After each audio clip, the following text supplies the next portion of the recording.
Bharat. You are listening to Shri PADMASHREE Radio 20.5 FM. It's me, SHRI and DHANUSH.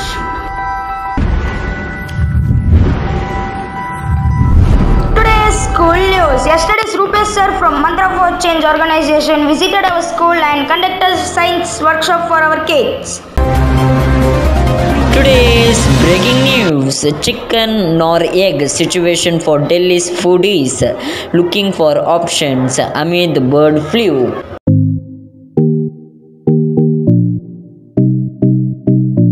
Today's unknown fact: the entire world's population could fit inside Los Angeles.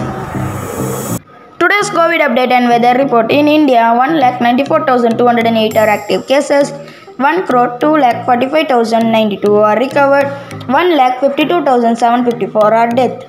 Totally in world, 2,52,37,299 are active cases, 6,94,17,316 are recovered, 20,68,154 are dead. Coming to today's weather report, today's temperature is 28 degrees Celsius, partly cloudy. Today's wind is calm, low chances of precipitation today. Today's sunrise at 6:46 am, today's sunset at 6:15 pm. Thank you, Bharat. Let's sign off. It's me, DHANUSH from Shri PADMASHREE Radio 20.5 FM.